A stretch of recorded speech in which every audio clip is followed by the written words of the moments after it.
What's up, guys? Pay attention because today the drama is heavy.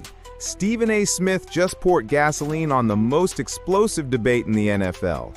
Has Josh Allen already surpassed Patrick Mahomes, or is there no discussion? On one side, fans are shouting that Josh Allen is the most talented quarterback in the league right now. Big arm, mobility, leadership, and a season start that left many impressed. On the other, Stephen A. and much of the media remind us, hold on. Allen has 5 wins and 4 losses in the playoffs, while Mahomes has 12 wins and 2 losses, plus 3 Super Bowl rings. How do you take the throne away from a guy like that? And here's where the drama gets even hotter.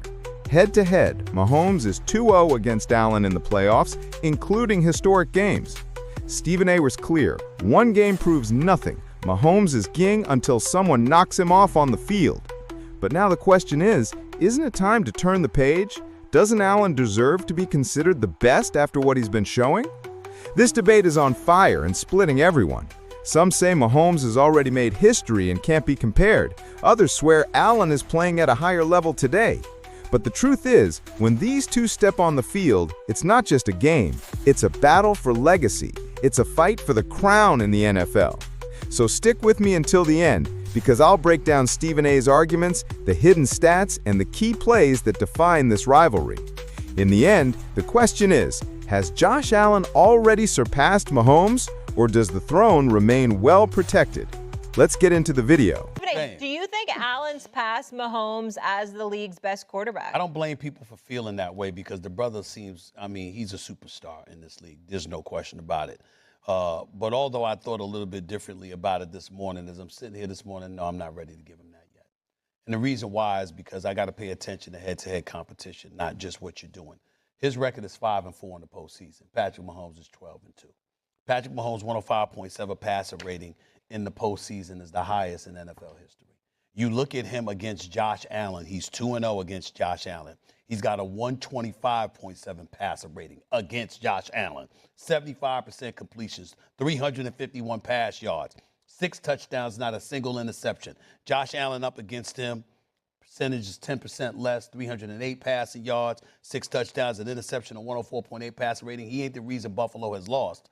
But in the same breath, when you look at what Patrick Mahomes does, that speaks in and of itself. But then when you look at what Patrick Mahomes has done going up head-to-head against him, it is what it is. You're dirty, bro. I'm just going to tell you right now that's dirty. How's that dirty? How's that dirty? And what could Josh Allen have done any different when he played Mahomes? He walked off the field with the lead. Like, you can't, what was there, 15 seconds left or whatever it was when they lose a game? That 13. ain't. It was 13. That's not on Josh. I never said it was. But you said, well, his record against him. He wasn't playing him. He was playing that defense and that trash nonsense they played. Hold on now, Mr. Champion. Mr. Champion. Yeah. It's a simple question.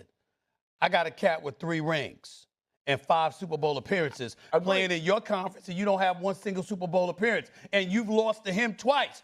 Come on, what am I supposed to do? But Stephen A., this ain't a lifetime achievement award. We said today. Right, today. We ain't talking about what you do. Excuse me, unless you're just going by 1 game, because last time I checked, last time we saw Patrick Mahomes, although he was getting blown out, it was in the Super Bowl. No, that's not the last time we saw Patrick Mahomes.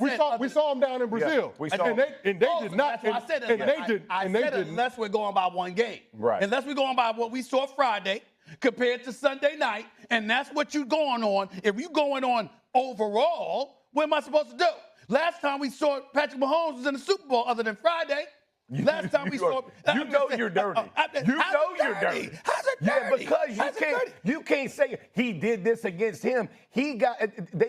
Josh Allen could not have done any more to win that game than he did. I'm not blaming him for it at all. Are you saying definitively that you know for a fact that you would want Josh Allen over Patrick Mahomes? Right now, when today, it counts. yes. When it counts. Yes, today, money on the line. Today, absolutely. Okay, absolutely. no problem. Yeah. I'm just saying you're going to say that, bro. He is. He's the last year, and he is doing something different. You know what's wild to me? That we have 2 former players. I don't want to say you're overreacting to week 1. I'm not going to say that. But what has changed between how you felt about Josh last year versus right now? We had 1 Sunday night game against Lamar, and unfortunately for Lamar, his performance got overshadowed by the play of his defense. Josh Allen was 4 for 4 for 71 yards on that game-winning drive, right? That's true, too. That's a great point. I agree. And that is why I'm here. I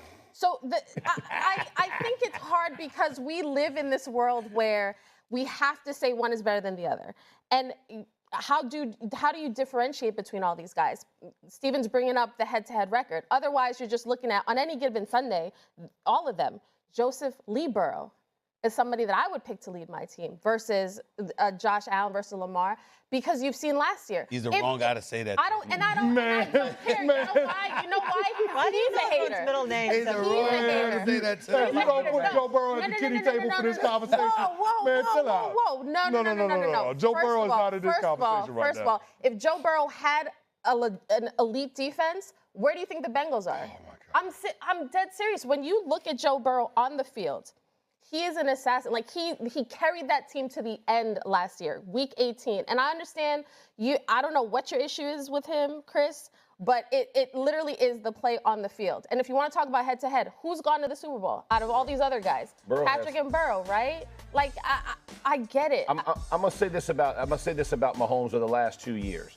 The Chiefs' defense has been elite and has won a bunch of games. And I'm not trying to take anything away from Mahomes, because you got to go win games, and he finds ways to win games. I am not taking that away from him. But his defense has been the difference maker, right? If you look at what both those guys do offensively, I would just tell you, with the ability that Josh has with his legs, extending plays, like all of those different things, at this point, he is playing at a tier above everybody. That is laughable. Yes. But you can say that about Patrick Mahomes. How'd that work? How'd that work? I'm not slighting him.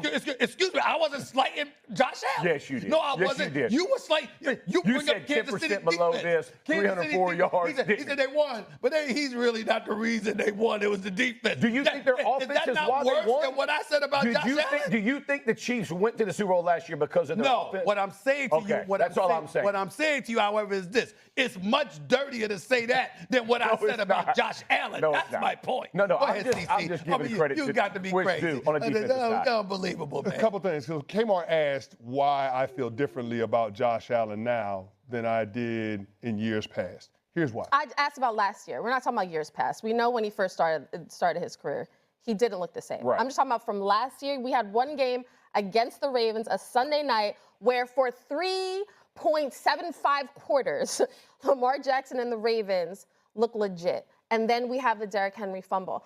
My issue is just trying to splice between Lamar and Josh and Joe. Make you reasonable. Like, it's like I'm trying to be the voice of reason here, because Josh Allen is great. That's the main idea. Well, here's the thing. Here's the thing that has changed my opinion about Josh Allen. The win on Sunday was the 23rd straight game that the Bills had where they didn't lose the turnover battle. And in the past, that has been the Achilles heel for Josh Allen. He's seemingly gotten past that. And in the last 5 minutes of the fourth quarter, when our very own ESPN Analytics gave the Baltimore Ravens a 99.1% chance of winning that game, Josh Patrick Allen found a way to win. Yeah. And it wasn't just any old way to win. I mean, the guy was out there throwing lasers. The dime that he threw to Keon Coleman for a touchdown with 4 minutes to go, where he had enough zip on it to get to the receiver in the back of the end zone, even though it got tipped at the end line. I mean, and he found Josh Palmer as well. Well, the laser that he threw to Dalton Kincaid that ended up getting him on the 1 yard line for the touchdown run there. Right. And then, of course, the dagger to Keon Coleman to set up the game-winning field goal. Like, those are big-time throws. Agreed. Every single one of them. Agreed. Right? But so it's mitigating the downside, the bad from Josh Allen, and getting nothing but all of the good. And we are talking about the most physically gifted quarterback in today's game. So when you ask me the question today, who's the guy that I want to take? I want the guy that has every tool in his bag, the guy that's the most physically gifted quarterback, and by the way, the guy that doesn't make any mistakes. Can you tell that's me the guy I want. Can you tell me what tool Patrick Mahomes does not have in his bag? He's not BYOB. Bring your own block at the goal line. Right. Guaranteed. He's not 6'5", 250 pounds. He ain't that. Right. And look, guys, after all this, one thing is clear. The Allen versus Mahomes debate has no middle ground. Either you're on Mahomes' side, the king with 3 rings and an insane resume, or you're betting on the present, where Allen seems to be playing on another physical level. Stephen A was straight to the point. One game proves nothing, and he's right. Mahomes is 2-0 against Allen in the playoffs and has numbers close to perfection. But on the other hand, how can you ignore Josh Allen's current form? He's been carrying Buffalo on his back, changing the narrative, and every week he looks more ready to take Mahomes' crown. And that's what makes this rivalry so hot. It's not just about talent, it's about legacy. Mahomes has already written history, but Allen wants to change the future. If they meet again in the playoffs, the whole NFL will stop. And then, my friends, there will be no excuses, no almosts. It'll be the ultimate battle. Either Allen finally dethrones Mahomes, or Mahomes proves once again that he's untouchable. At the end of the day, the truth is tough. Allen may be the most physically talented, but as long as Mahomes keeps stacking wins and trophies, the debate will never die. And every game between them becomes more than just football. It becomes a war of narratives, a fight for the throne of the NFL. Now I want to hear from you. Who is the true king of the NFL today? Has Josh Allen already surpassed Mahomes, or does the throne still belong to number 15 of the Chiefs? Drop your comments below, smash that like button, subscribe to the channel, and turn on notifications, because every NFL controversy you'll find right here on NFL in Focus. Thanks for watching, and see you next time.